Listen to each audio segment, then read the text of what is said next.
Shalom and welcome to this edition of Revealing the Truth, where we cover the headlines, the heartlines, and biblical truth. I'm your host, Messianic Rabbi Eric Walker. The brain is the most complex part in the human body.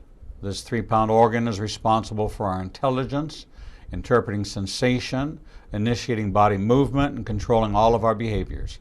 The brain and the rest of the central nervous system are composed of a variety of cells, but the primary function unit is a cell called a neuron.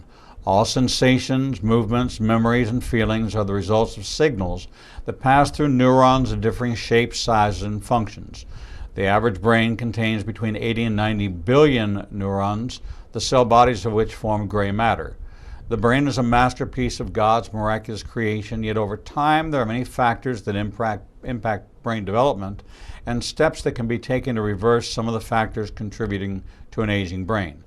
Dr. Timothy Jennings, has been in private practice as a Christian psychiatrist and certified master psychopharmacologist since 1997. Board certified in psychiatry by the American Board of Psychiatry and Neurology, he's a specialist in transcranial magnetic stimulation, a drug-free treatment for depression. He spent more than 2 decades researching the interface between biblical principles and modern brain science, and is a highly sought-after lecturer and international speaker and the author of the God-Shaped Brain, the God-Shaped Heart, and the Aging Brain. He's in private practice in Chattanooga, Tennessee. You can find out more about the Aging Brain at agingbrainbook.com or his ministry website at comeandreason.com. He appears here on the third Thursday of every month at the 10 o'clock hour, and the author of The Aging Brain, Proven Steps to Prevent Dementia and Sharpen Your Mind. Welcome in our good friend, Dr. Timothy Jennings. Tim, so good to see you, my friend. And so good to be with you, Eric. Tim, we are in times that are trying on almost every level. Emotional, physical, spiritual, social. We talked last month about isolation and social interaction and the impact on the brain. We're now looking at a segmented group of society that has been actually singled out in this COVID virus definition of at risk. Starting at age 65 is the marker they're using to say that if you're starting to return to services or you're considering going to events, that's fine, wear a mask, exercise social distancing. However, if you are age 65 or older or have any of these complications, you should consider not participating. And as someone that's a number of years past 65, but in perfect health, I'm wondering how we came to that specific age, what that is from a brain standpoint. I kind of think of like dog years. That every year a dog is 7 years equivalent to human. Is my brain past 65? Is it scientifically, metamorphically, is it radically different than my brain was at 64? Now, this is a great question, and it has to do with what we call, really, you're asking about aging. Now, while we all pass through time at the same rate, meaning that we all experience 60 seconds in a minute and 60 minutes in an hour and 24 hours in a day, time passes at the same rate. It's a constant for all of us. We all do not age at the same rate. Aging is variable based on life experiences. And so there are things, and when we talk about aging, it's not, in my view, we're not simply talking about chronological age. We're talking about, when we use the term aging, we're talking about the slow loss of vitality and ability, the decline in our overall health, function, and ability. And we all do not lose those abilities or age at the same rate. If you have gone to a high school reunion after 20 or 30 years, you can look around and you can see that there are individuals who have aged more rapidly than others. And this has to do with how we live on this planet.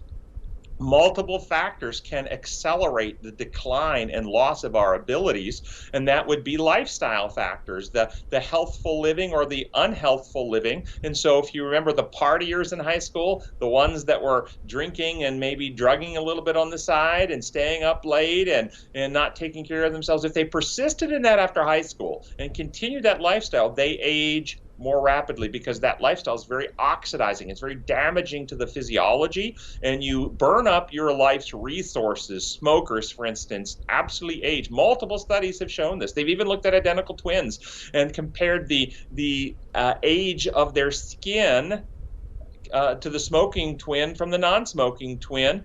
And the smoking twin's skin had appeared a decade older than the non-smoking twin, with similar light exposure and sun exposure and other life experiences. So this is what you're asking. And so they're using an arbitrary number. They're just picking a number, kind of saying, oh, in general, people at 65 have had enough aging experiences that they've lost enough vitality and enough energy that across the landscape of humanity, we're going to have the tilting point that more people are going to be at risk to not have the health resources in their body to be able to manage this disease well. We're going to have a higher percentage of people having a poor outcome. Okay. That's true for diseases across. That would be true for essentially any illness. The older we get, the less well we manage the illness, because our bodies have less resources and less vitality to fight them with. There's a truth in that. However, there are people in their 40s that don't manage it well, and there are people that are 70 or 80 that have managed it fine. So there are the outliers and the exceptions. And this is one of the problems when we have cookie cutter approaches rather than individual approaches, is that we lump people into categories or groups where their own health or physiology may not actually fit. You know, it's interesting. I watched exactly what you're talking about take place in my own family. I watched my father, who was the same age when I was born that I was when my daughter was born. So we were both 38. She's 31 now. I'll be 69.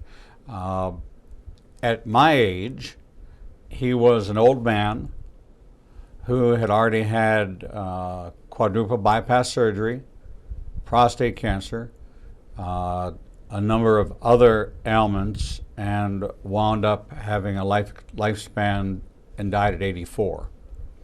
My mother is 94. And I put a video on her 94th birthday of her hitting a fairway wood in the middle of a golf course as she was playing golf on her 94th birthday. And it was her whole swing. You could see her posture, you could see her swing, you could see her upright position. She wasn't bent over, she was, and she didn't like the shot.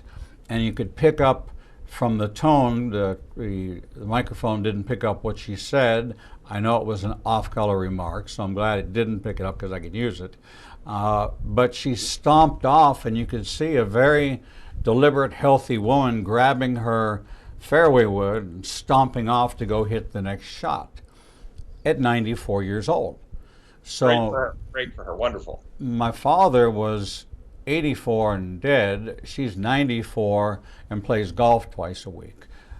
They lived as husband and wife, but completely different lifestyles. He was a 3 martini a day. He was a smoker. He was a red meat only. So it was meat and potatoes, 3 martinis, smoke, and that was 7 days a week, 52 weeks out of the year. And we watched from his retirement at age 64 over the next 20 years a very rapid decline. Yep. For my mother, who was, I think for her 90th, no, it's her 85th birthday, we got her a personal trainer. Who? Yeah, so when you said your father at 64 retirement, rapid decline, did he become less active? He did. Yeah, and so this is one of the dangers of the retirement. When people have retirement, they have in their mind they can now cease and desist. They can go home, put their feet up, turn the TV on, stop really actively engaging in life, but that accelerates the loss of our abilities. This is one of God's design laws known as the law of exertion. If you want something to get stronger, you must exercise it, because if you don't use it, you lose it. And so we delay the aging, loss of abilities, by staying actively engaged in life. It doesn't mean we can't retire from an occupation and get a retirement check, as long as we stay actively engaged, like your mother out there still golfing. She's engaged, she's living, she's using her abilities, and so she's maintaining them. It's a very dangerous thing to have a mindset that now I've worked hard, I get to quit now. That's dangerous. Yeah, we don't see retirement in the Bible. It's not a biblical concept. No one retired. Life changed. The reins of the business or the farm or whatever it was, the flock, it transferred generationally, but yet there was still that family activity and family involvement, which you should look forward to a different balance. I have a different work-life balance than I did when I was working 80-hour weeks and 48 weeks of travel. And I was on an airplane almost every day for 35 years. That lifestyle was very taxing, but because that was the lifestyle, there were things that you did so that it wasn't physically degrading. I only traveled certain hours during the day. I only landed in daylight. I had this circadian rhythm that I was able to maintain by adjusting my flight schedules so that my sleep patterns were not impacted, and perfected it. And our trips to Israel, we always land in daylight. And people always say, why are we landing at 4 o'clock in the afternoon? Because you're going to get acclimated to the fact that you're going to be daylight, you're going to be awake, we're going to get up, and we're going to do things. And then when it starts to get dark, you're going to feel tired. Doesn't matter what time it is at home. It could be noon at home. But by 8 p.m. local time, you're going to start feeling tired. You're going to have dinner, you're going to start feeling tired, you'll be in bed by 9 o'clock. It doesn't matter that it's 1 o'clock in the afternoon at home. Okay? Right. We've tricked you because of light and this amazing circadian rhythm and clock that God has given us, which is geared toward light. Yes. So, that was something that didn't have a tremendous negative effect. But I also see this almost COVID syndrome where people are larger. In the past couple of generations, people have gotten larger. You're talking about more obesity. More obesity. And you can tell because there's so many more offerings of Nutrisystems and Noom and all these, Jenny Craig and all the bigger the problem comes, the more the solutions they throw at you. And this last 5 or 6 months of people being sedentary and not finding a way to remain active in a social separation environment has taken quite a physical toll on a lot of people. I've had a number of my patients actually gain weight during the last 5 to 6 months because of the COVID, quarantining at home. They don't get out as much. They're not working as much. They're watching more TV. They're eating more, and a number of them have gained weight during this process. But obesity itself becomes a signifier of a constellation of aging variables that accelerate aging. The obesity itself, the fatty tissues interfere with the body's antioxidant enzymes and produces reactive oxygen molecules or chemicals that accelerate aging. So the more obese we are, the more our aging accelerates, number one. Two, though, obese people tend to exercise less, than normal weight people. And when you exercise regularly, not only you maintain muscle mass and you say cardiovascular health, your body and brain produce a whole host of very important neurochemicals that keep your brain healthy, a whole host of neurotrophins that prevent the degradation of our neural circuitry and help our brain sprout new connections so our brains stay better. We lower our risk of dementia when we exercise regularly. Obese people tend not to exercise as much.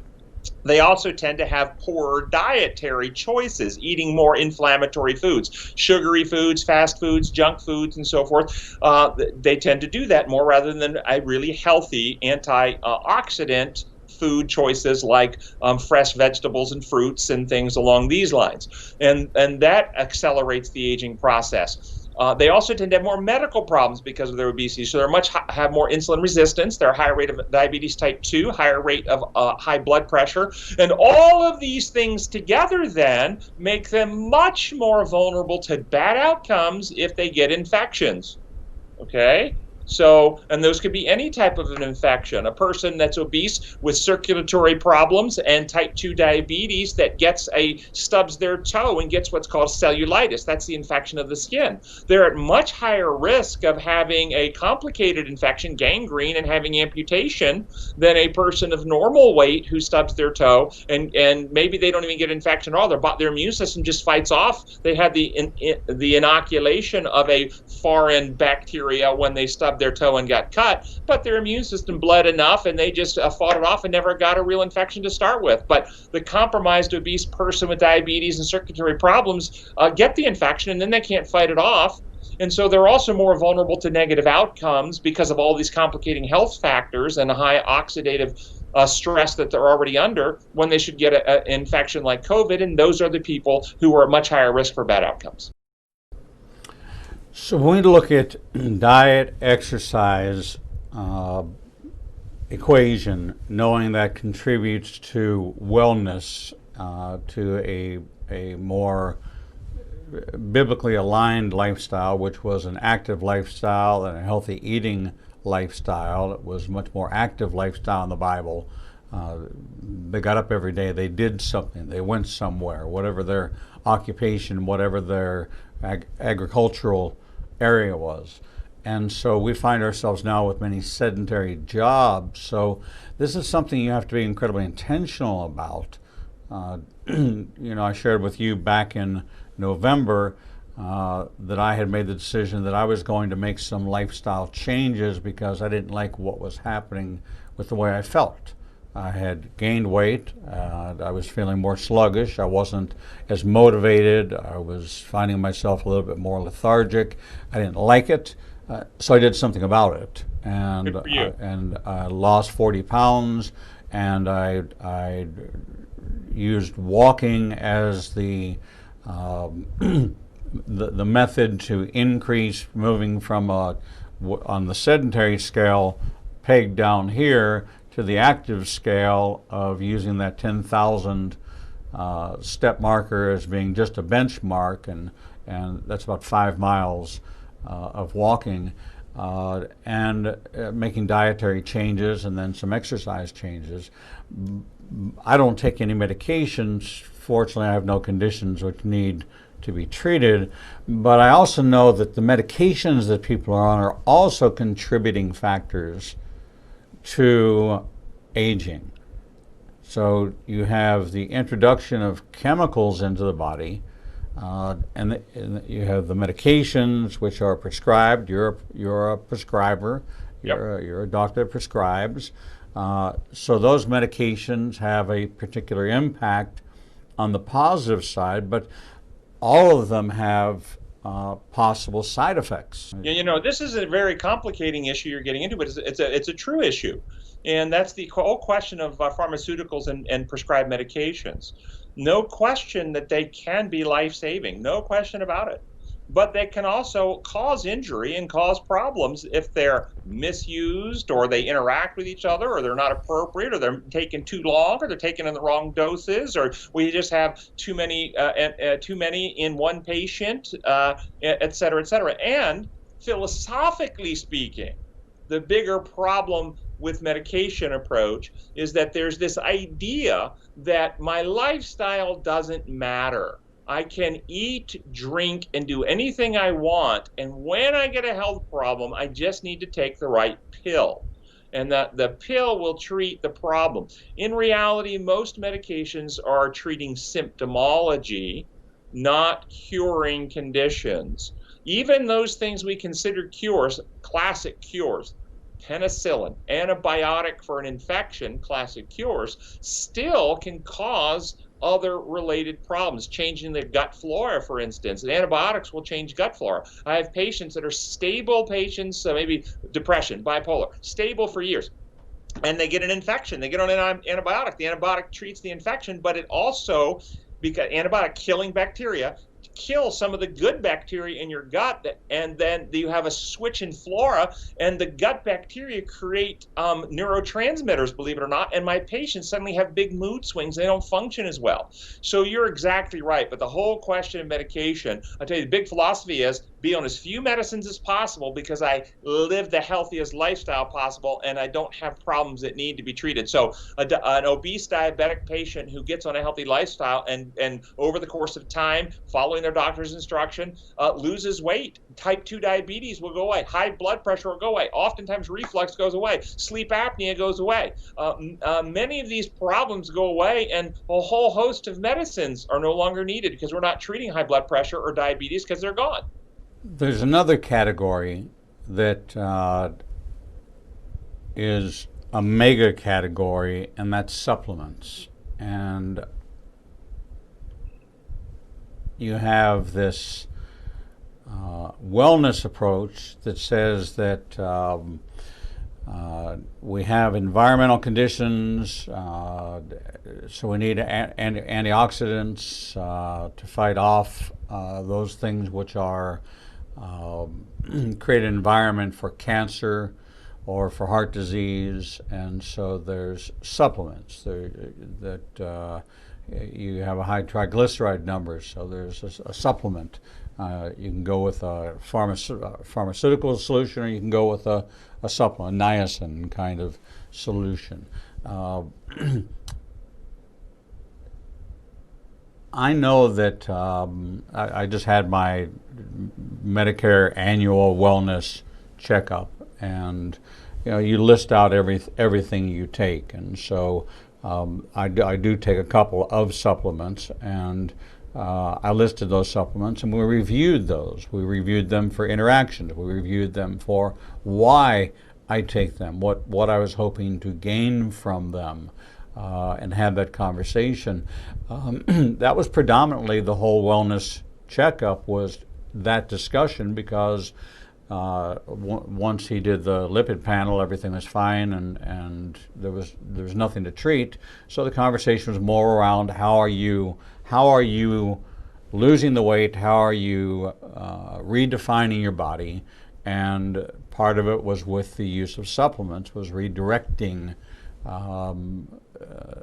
certain things in my body, so that now that I've lost the weight, now what am I going to do with the muscular skeletal structure that's left in place? How am I going to align that so I have stronger core strength, that I can maintain stronger ligaments and stronger tendons, and not be concerned about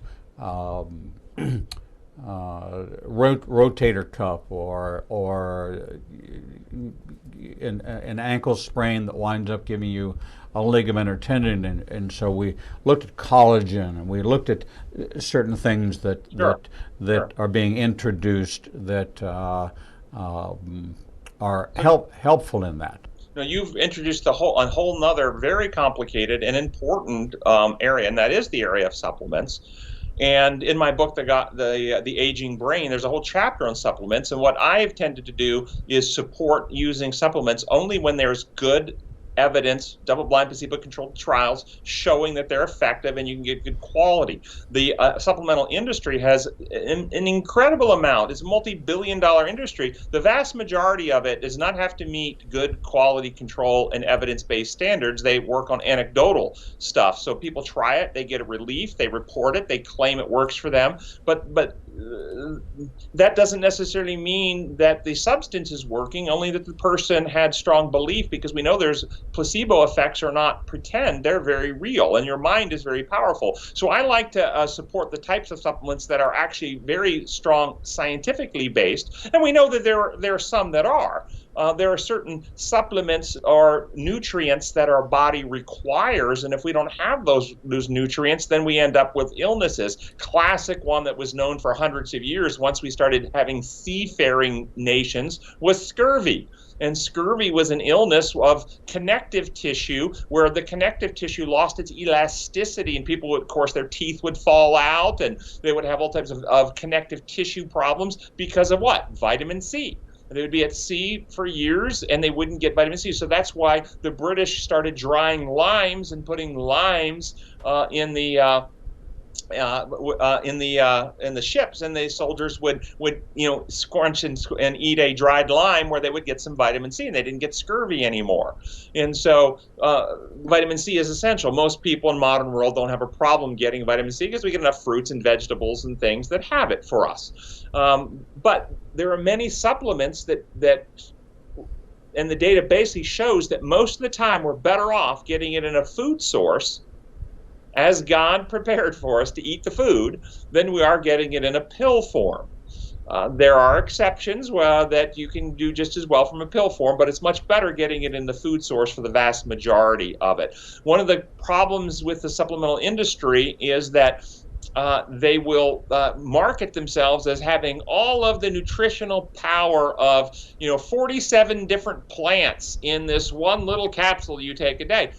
Anybody that knows anything knows that's simply not true. They might have a little something from each of those plants in it, but you are not getting the antioxidant and nutritional benefits of eating from those actual plants. Those plants, if you eat from them in their fresh form, will give you way more nutrition than you will ever get in a pill form. Well, I completely agree with you.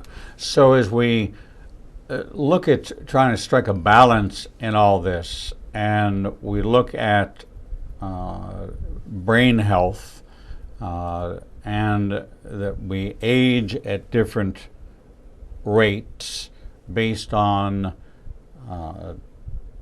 lifestyle, what part does genetics play in the aging brain or the aging process? That's a great question, and we do inherit genetic vulnerabilities to multiple diseases and longevity and susceptibility to cancers and heart diseases and other things, so forth.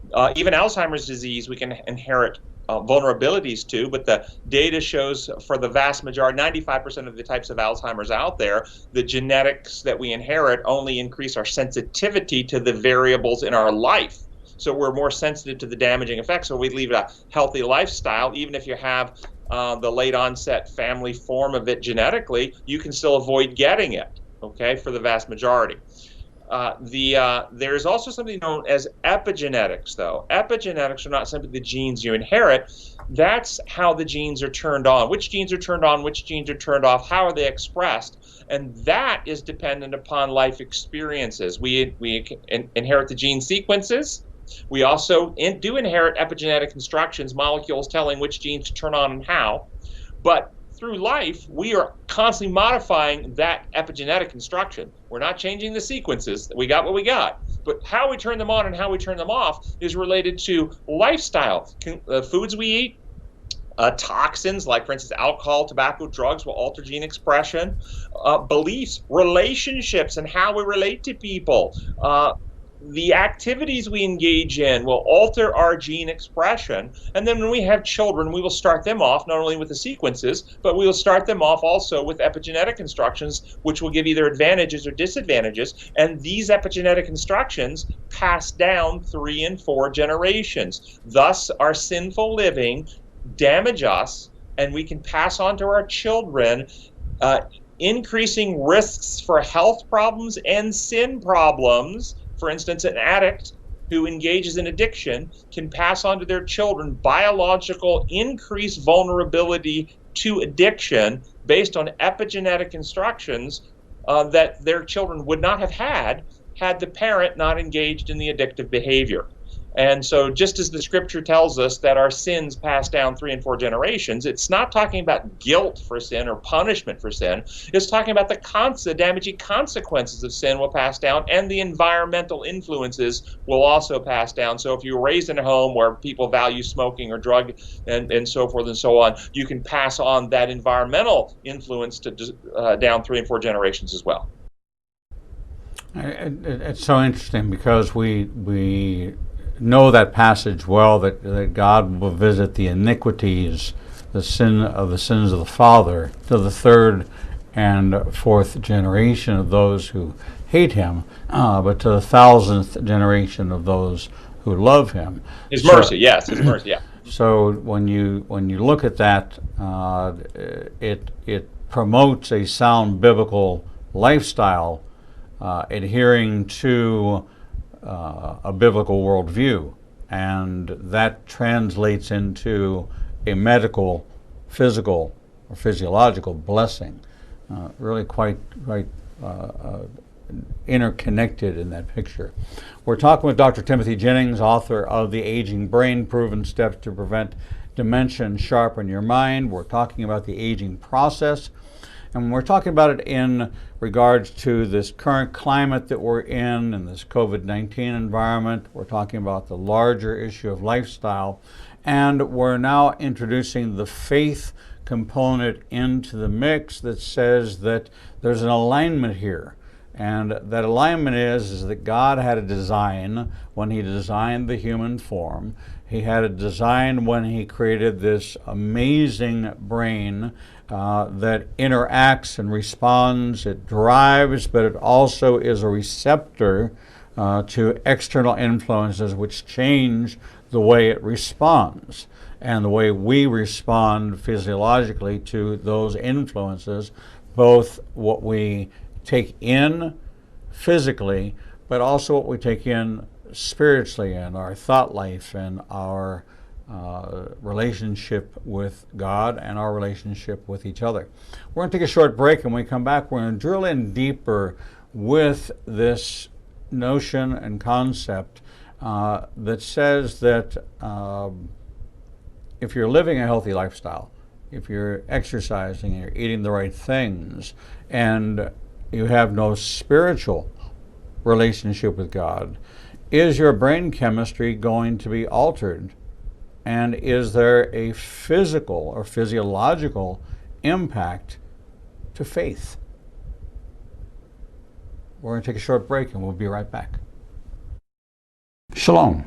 I'm Messianic Rabbi Eric Walker, inviting you to join me and my special featured guests twice per month with Rabbi Zeb Parat and Carl Gallups, and monthly with Dr. Michael Heiser, Dr. Michael Lake, Dr. Timothy Jennings, Dr. Mark Baker, Dr. Jeffrey Johnson, Drs. Michelle and Mark Sherwood, Dr. Kim Moss, Derek Gilbert, Peter Rosenberger, Brandon Gallups, Steve Fair, Stephen Black, and Sean Tabbitt for in-depth insights into Israel, prophecy, the unseen realm, the brain, spiritual warfare, overcoming shame, mysteries of the Bible, prophetic insights, the sensational and the supernatural, caregiving, addiction recovery, understanding the divided heart, same-sex attraction, and much more. We're proud to feature some of the greatest biblical minds from both Israel and around the United States. Check out our featured guest lineup and 24/7 feed on ignitinganation.com, or watch by topic on any device with our free apps. If you can't find what you need, you're just not looking in the right place. Follow us on social media and download our free apps today. With today's smartphone technology, news, information, sports, and entertainment is widely available and almost unbounded. But what about the information that believers in Yeshua are looking for? Well, now there's an app for that. Igniting a Nation now has apps available for Android and iPhone. With our app, you'll gain access to everything you would in our website, from our featured guests to our live streaming shows. Visit Google Play or the Apple Store and download Igniting a Nation's new app today. Shalom. I'm Messianic Rabbi Eric Walker, inviting you to join me and Israel's #1 rated guide, Edo Canaan, for our annual Israel trip. Our 2022 trip is now open for registration for our 18th trip to Israel. Our trip will take us from Tel Aviv to the Galilee, down to the Dead Sea, and 4 nights in Jerusalem. You will walk where Yeshua walked and watch the Bible turn from black and white to living color. Visit ignitinganation.com/events and download the registration form today. No, it's not too early to take advantage of our payment plan designed to fit any budget. All of our trips sell out, and we want you to experience this life-changing journey. Registration is now open for April 2nd to 13th, 2022, and we promise you, you will never read your Bible the same way again. Shalom and welcome back to this edition of Revealing the Truth, where we cover the headlines, the heart lines, and biblical truth. I'm your host, Messianic Rabbi Eric Walker, and we're talking with Dr. Timothy Jennings, author of The Aging Brain, Proven Steps to Prevent Dementia and Sharpen Your Mind. Tim, welcome back. Eric, always good to be here. Tim, we've talked about the natural and really the full spectrum of natural, from our lifestyle choices, our diet, our exercise, the choices that we make from habits that we form, whether they're beneficial or they're harmful. Now we come to the area of where we think of the brain, and that is the center of thought. What do we set our mind to? And the Scripture tells us that so a man thinks in his heart, so he does.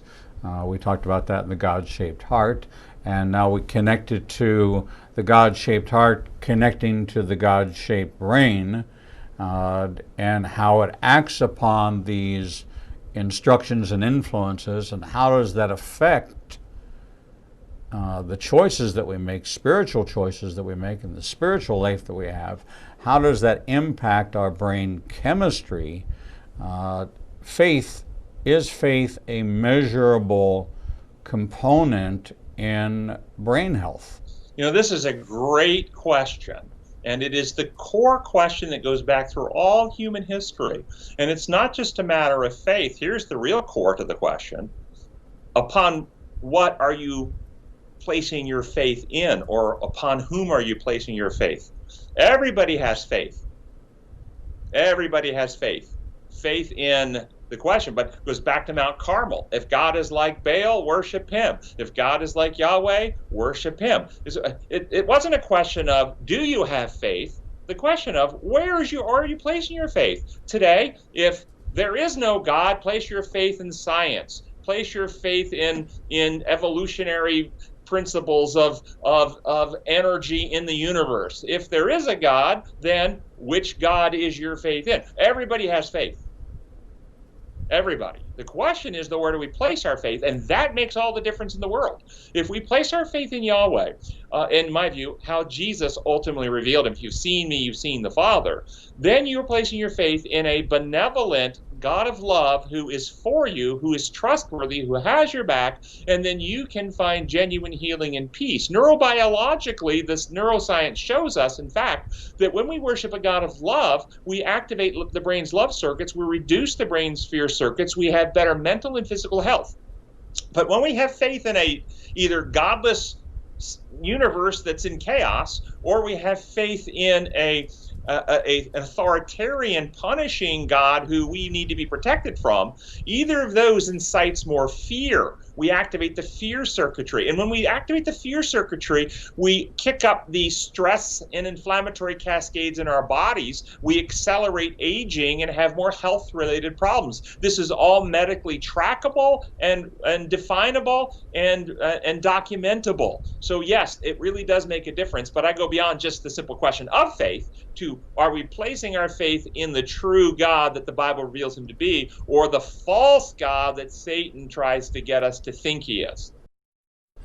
So let's take this to the point of understanding, because there is something in the world that is very definitively in opposition to each other, and that is Christianity and Islam. And we can take the Bible and the Quran, and we can take the structure and the foundation, of which I'm quite familiar with both of them. One is a God of love, one is not. The way that I am pleasing to the God of Abraham, Isaac, and Jacob is to reflect the love of Messiah, to walk in forgiveness, to love my neighbor as myself, to work benevolently in his kingdom, to build his kingdom, to receive grace. Yes. Then we have over here a God who is the only assurance I have within the Islamic thought is my security in heaven if I die as a martyr, a shaheed. That is the only promise that I have, that I will go to paradise or to heaven, and be given the opportunity to stand before the God of Islam, Allah, and petition on behalf of my family. But since I will never return to let them know the decision, they will live the rest of their lives wondering, or my sons or daughters may decide to become martyrs or shaheeds to secure their place in heaven. They must do that by killing infidels. So are you saying that the way to heaven in Islam is somehow dying yourself as a martyr? Correct. The only assurance you have in Islam in entering heaven or paradise is to be a shaheed, to be a martyr. That is it. That is the only provision within all of Islam. This is the mind of terror. We've actually had the author of the book, The Mind of Terror, Tas Seda, on the program several times. Tas was Yasser Arafat's personal sniper, and he wound up on an assignment to kill the king of Jordan, and he missed. And he fled and escaped through the underground and left Israel, left the PLO, made his way to America, hid out in Kansas City under another name, wound up getting connected with the Messianic Jewish community and came to faith. And faith in Jesus. There we go.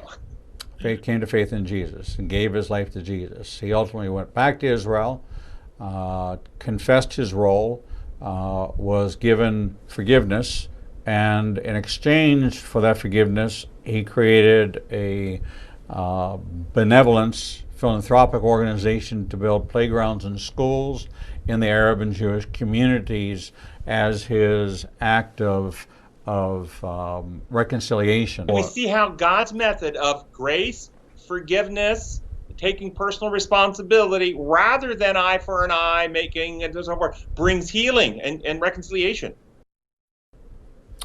And this he and many others who have come out of Islam into Christianity have told their stories on this program. I've taken a number of courses in this area because I wanted to be sure of what I was saying. But yes, the only promise in Islam that you will make it to heaven is if you die as a martyr. So the core value system of Christianity versus Islam is I get my crowns, my reward, my blessings by being a blessing in Christianity, and in Islam I receive my reward by how many I've killed and the sacrificing of my own life in the attempt. I might fail to kill anyone, but if I've killed myself in that attempt or was killed in an attack, then I'm martyred, and that's how I make it with an audience with the God of Islam. And only then can I make a singular petition on behalf of my family to say, based on the magnitude of my the impact, a Soleimani,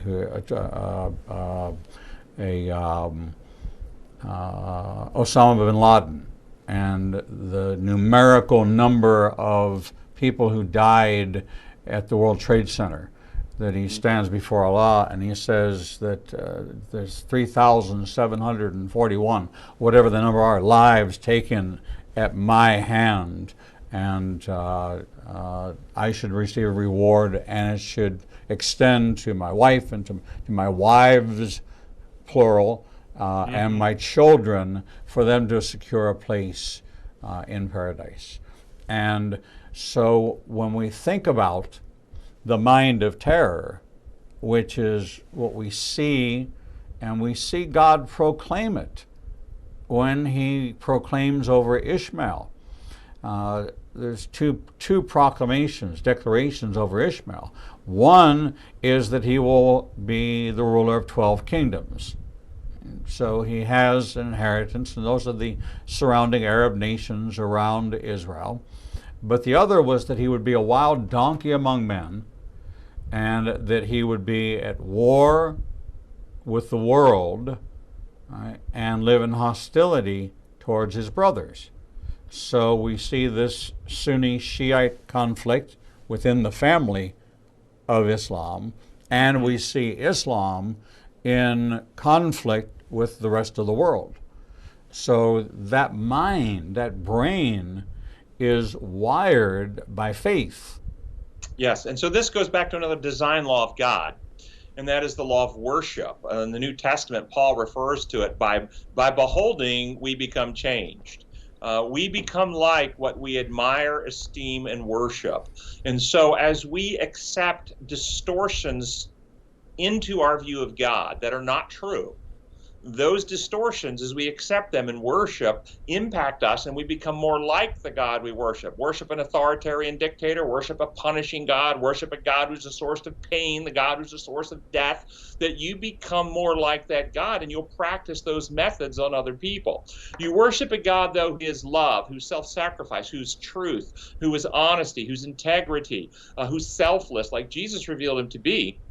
Then you actually, over the course of time, by beholding him, that's why we fix our eyes upon Christ, the author and finisher of our faith, you see, and we become more and more like him, and we develop the fruits of the Spirit. We become more patient, kind, loyal, faithful, loving, joy, trust, and so forth and so on, self-control.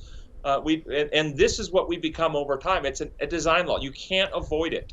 So this is why it's so dangerous in our society today, because our society today fills the young people's minds with absolute corruption coming out of Hollywood and through the media that distorts every vile thing. There's a prophecy in Isaiah where they will call truth falsehood and falsehood truth. And what you're seeing today at the most grotesque and the most intense level I've ever seen it is this prophecy coming true, where people are told lies as if they're truth, and truth are told to be lies. And the more of this type of stuff we accept, the more it changes us, and our brains will rewire. So as we believe lies, we actually have more fear. As we have more fear, we become more selfish. As we become more selfish, we become more tribal or isolationist or racist or nationalist or whatever. And then we have more divisions in society. We have more conflicts in society. So this is Satan's entire goal.